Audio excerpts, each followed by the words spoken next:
കോടതിയിൽ നിന്ന് അമ്മേൻ്റെ കൈ പിടിച്ച് നടക്കുമ്പോൾ ദൂരെ നിന്ന് ഞങ്ങളെ നോക്കി നിൽക്കുമായിരുന്നു അച്ഛൻ. കയ്യിലൊരു സിഗരറ്റ് ഉണ്ടായിരുന്നു. ഞാൻ തിരിഞ്ഞു നോക്കിയപ്പോൾ പെട്ടെന്ന് അത് താഴെ ഇട്ടു. ബൂട്ട് കൊണ്ട് കെടുത്തി. എന്നെ നോക്കി ചെറുതായി ഒന്ന് ചിരിച്ചു. അമ്മ കരയുന്നുണ്ടായിരുന്നു.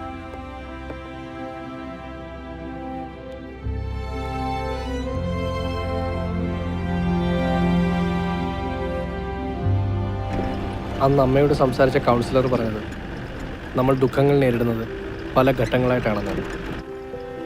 ആദ്യം അത് അംഗീകരിക്കാൻ തയ്യാറാവില്ല. പിന്നീട് എന്തിനോടൊന്നില്ലാത്ത ദേഷ്യമാവും, വിഷാദമാവും. പതിയെ അവസാനം സത്യാവസ്ഥ മനസ്സിലാക്കി. അമ്മ സത്യാവസ്ഥ മനസ്സിലാക്കിയിരുന്നു. എല്ലാവരും പക്ഷേ ഈ എല്ലാ ഘട്ടങ്ങളും കഴിയണമെന്നില്ല.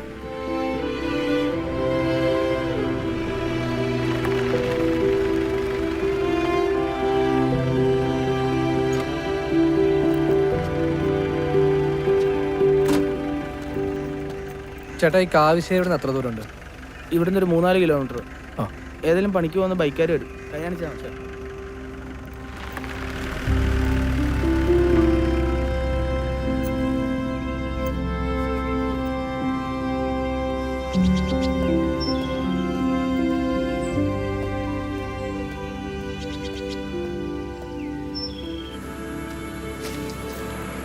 ചേട്ടാ, ആ? എങ്ങോട്ടാ? ഞാൻ കൊണ്ടുപോകണോ? ഇല്ല, പോയിക്കോ, ഞാൻ പൊക്കോളാം.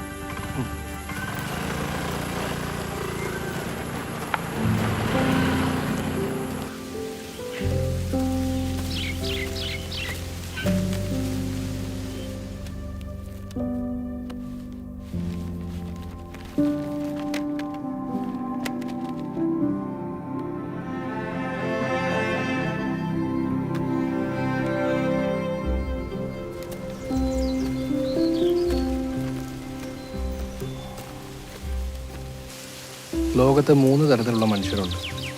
കരയുന്നവർ, കരയാത്തവർ, കരയാനറിയാത്തവർ. അമ്മ പറഞ്ഞാണ്, ഇതിലെ കരയാനറിയാത്തവരെ സൂക്ഷിക്കണം. കരയാനറിയാത്തവർ അവരുടെ ദുഃഖം ചുറ്റുമുള്ളവരോട് ദേഷ്യവും വെറുപ്പുമായി പ്രകടിപ്പിക്കുമെന്ന്. അച്ഛനെക്കുറിച്ചാണ് പറഞ്ഞത്.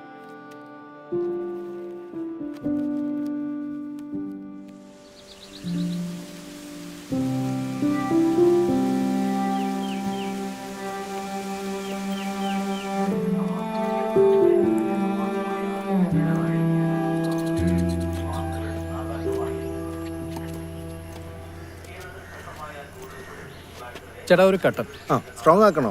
ആ, ഒരു മീഡിയം സ്ട്രോങ്. ആ, നിങ്ങൾ എവിടുന്നാ? എറണാകുളം. ഓ, കൈക്ക് തന്നെ പറ്റിയ? ഓ, അല്ല, കൈക്ക് തന്നെ പറ്റിയതാ? ഒന്ന് വീണതാ. ഓ, ചേട്ടാ, അവിടെ ഒരു ചാലേറി വീട് അറിയോ? ആ, മോൻ വക്കീലാണോ പോലീസാണോ അതോ പരാതിക്കാരനാണോ?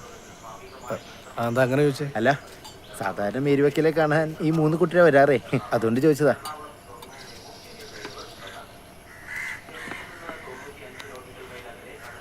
ഇവിടെ ഫോണൊന്നും കിട്ടത്തില്ല, കുറച്ചങ്ങ് മാറി നിൽക്കണം. കഴിക്കാൻ എന്നാ വേണ്ടേ?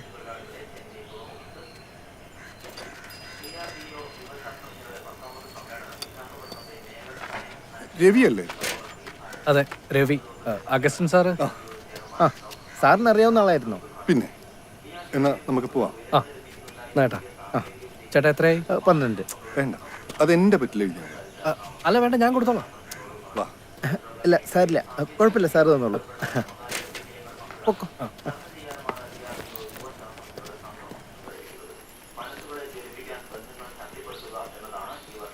ഇടയ്ക്ക് സാറിനെ കാണാൻ അങ്ങോട്ടൊക്കെ ഒന്ന് ഇറങ്ങണമെന്ന് വിചാരിക്കും.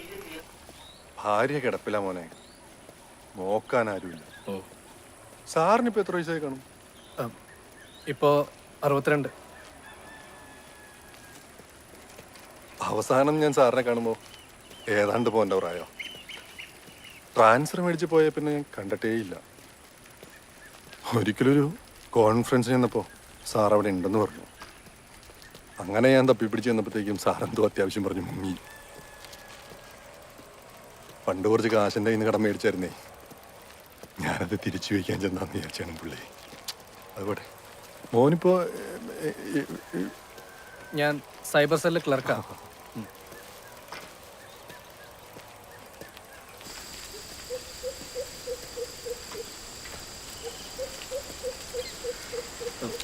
മേരി എന്നല്ലേ അവരുടെ പേര്?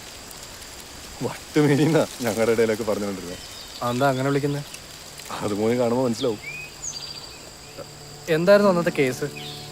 ഓ, അതൊക്കെ ഇനി ഓർത്തെടുക്കാന്ന് വെച്ചാൽ വലിയ പണിയാ.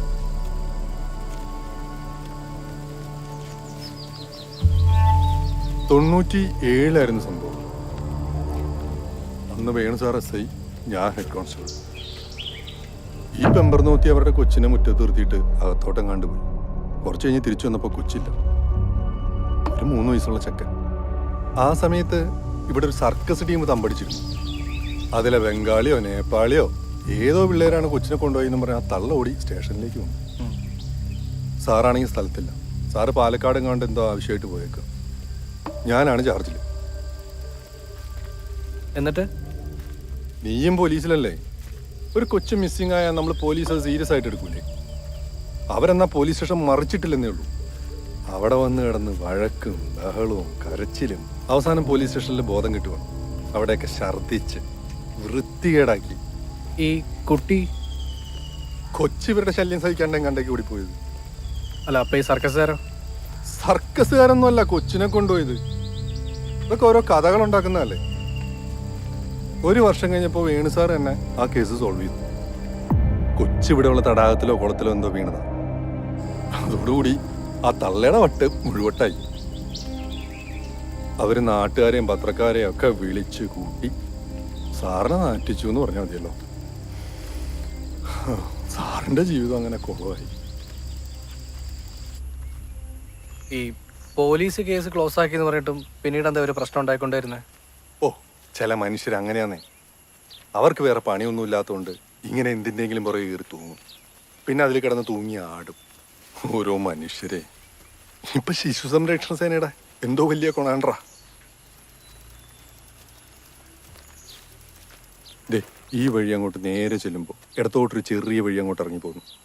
ആ വഴി നേരെ ചെല്ലുമ്പോൾ കാണുന്ന ആ വലിയ വീടില്ലേ, അതാണ് മേരിയുടെ വീട്. അവിടെ ചെല്ലുമ്പോൾ കാണാം. അല്ല, ചേട്ടൻ വരുന്നില്ലേ?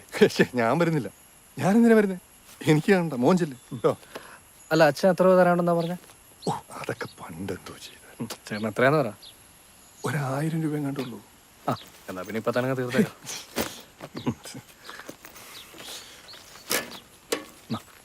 1000 രൂപ. ചില കടകളൊക്കെ തീർത്തില്ലെങ്കിൽ ഒരു സമാനക്കേടാ. കുടുംബത്തിൽ പറഞ്ഞവരുടെ ലക്ഷണ. ആ, എടാ ചെല്ലേ. പിന്നെ ഭാര്യയ്ക്ക് സുഖമില്ലാത്തതുകൊണ്ടാണ് വീട്ടിലേക്ക് വിളിക്കാത്തത്. എടാ, മനസ്സിലായി. മോൻ ചെല്ലേ. ഓക്കെ.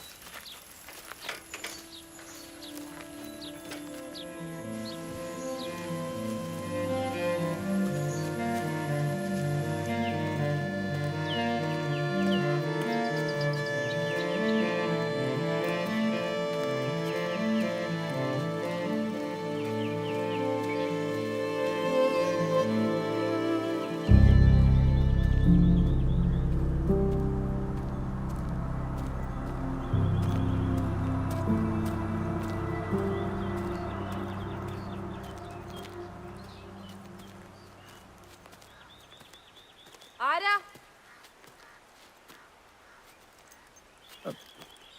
മേരി അമ്മ പുറത്തു പോയേക്കുവാ. എപ്പോ വരും? അറിയത്തില്ല. എന്താ കാര്യം? ഒന്ന് നേരിട്ട് കാണണമായിരുന്നു. കാര്യം എന്നതാ? വല്ല സഹായത്തിനാണെങ്കിൽ ഇപ്പൊ സൊസൈറ്റി കാണും. എപ്പോ തിരിച്ചു വരുമെന്ന് പറയാനൊക്കത്തില്ല. ഇനി ദേഷ്യം തീർക്കാനോ ചീത്ത പറയാനോ ആണെങ്കിൽ പപ്പയുണ്ടാകത്ത്. പുള്ളിക്കാരനോട് പറയാം. പുള്ളിയാകുമ്പോ തിരിച്ചൊന്നും പറയത്തില്ല. ഒരു പരാതിയാണ്. ഇരിക്കൂ, അച്ഛനെ വിളിക്കാം.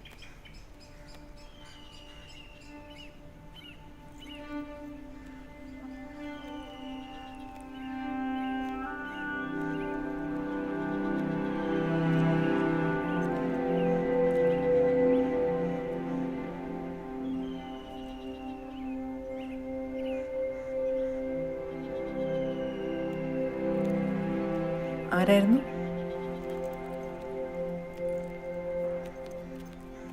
ഞാൻ CA വേണുവാന്റെ മോനെ. എന്താ കാര്യം? ഇനി ഈ വീട്ടിലേക്ക് കത്തുകൾ അയക്കേണ്ടെന്ന് പറയാൻ വേണ്ടി വന്ന. അയച്ചാ നീ എന്ത് ചെയ്യും? ആരോട് ചോദിച്ചിട്ട് അവനെ കയറ്റി സൽക്കരിക്കുന്നേ? ആരായിരുന്നു? സാർ, ഞാൻ രവി. സാറിൻ്റെ മകൻ്റെ കേസ് അന്വേഷിച്ച CA വേണുഗോപാലിൻ്റെ മകനാണ്. ഇനി എൻ്റെ വീട്ടിലേക്ക് കത്തുകൾ അയക്കരുതെന്ന് ഇവിടെ വന്ന് പറയാൻ വേണ്ടി വന്നു. കത്തോ? എന്ത് കത്ത്?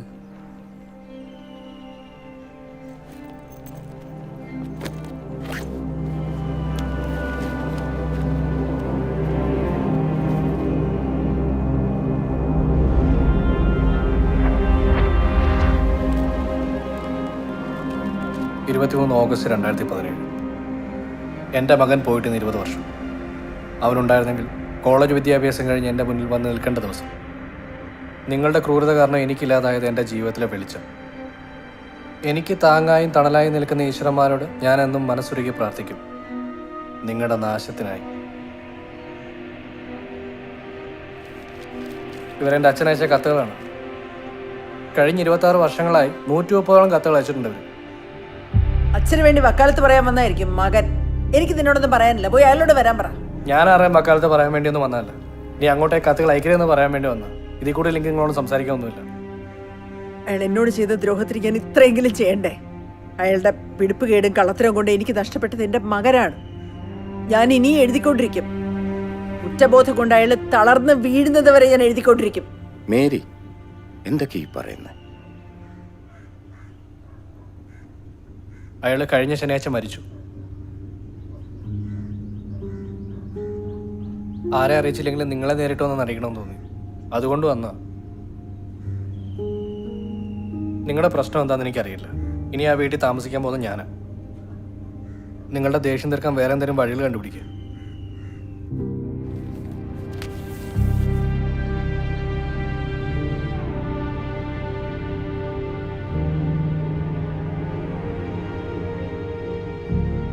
ഇത് നിങ്ങൾ അവസാനം വായിച്ച കഥ. ഞാൻ പൊട്ടിച്ചു വായിച്ചിട്ടില്ല.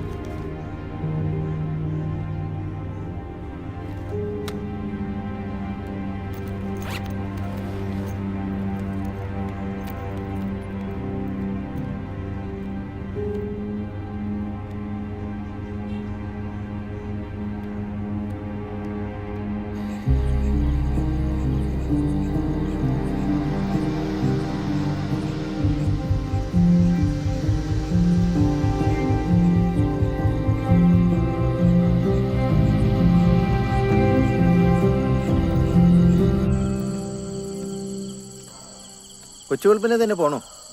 കഴിച്ചിട്ടൊക്കെ പോയാൽ പോരെ? ഉച്ചകഴിഞ്ഞും ബസ്സുണ്ട്. ലേട്ടാ പോണം. വേണു സാറിൻ്റെ മോനാന്ന് പറഞ്ഞായിരുന്നേ, ഞാൻ പറയത്തില്ലായിരുന്നോ ഇപ്പം അങ്ങോട്ട് പോണ്ടെന്ന്? അത് സാരമില്ല, ഇത് അങ്ങനെ തീരട്ടെ എന്ന് വെച്ചു. ഇവിടെ വരുന്ന ആൾ കൂടുതലും അവരെ കാണാൻ വേണ്ടി വരുന്നവരാ. ഇവരുടെ ഈ ചെറുപുഷ്പം സൊസൈറ്റി എന്താ? ഈ കാണാതെ പോകുന്ന കുട്ടികളൊക്കെ കണ്ടുപിടിക്കാനും കോടതിയിൽ സഹായത്തിനൊക്കെ. ഓ, ഇവർ വക്കീലാണോ? ഓ, അവരൊരു വീട്ടമ്മയായിരുന്നേ. പിന്നെ വാശിക്ക് പഠിച്ച് ഇപ്പോൾ വക്കീലായതാ. വക്കീൽ കുപ്പായിട്ട് ഞാൻ കണ്ടിട്ടില്ല, പക്ഷെ ആളുകൾ വക്കീലിൽ നിന്ന് വിളിച്ച് കേട്ടിട്ടുണ്ട്. മോൻ അകത്തേറി കിടക്കുന്നോ? ലേട്ടാ, ഇതാ സുഖം. രാത്രി നല്ല കൊതുക. ഓ,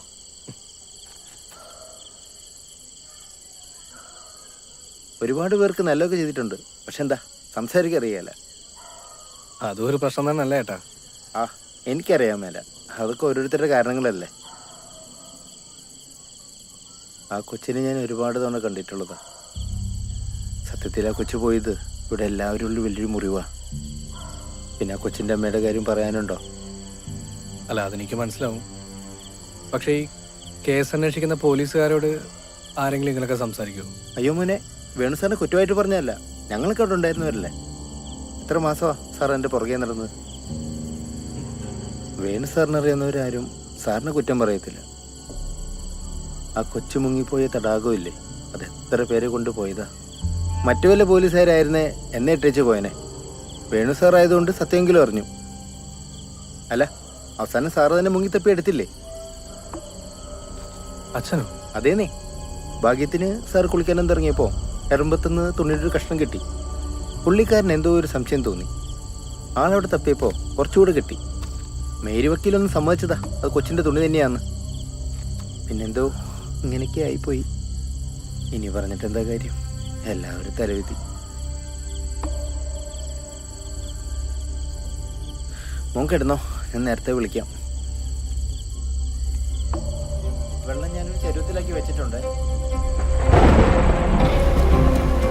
ഒന്ന് ഓടി വായോ, ഒന്ന് ഓടി വാ, എന്റെ കുഞ്ഞ് കുളത്തില്. വേഗം വാ, എന്റെ മോൻ കുളത്തിൽ പോയി. വാ.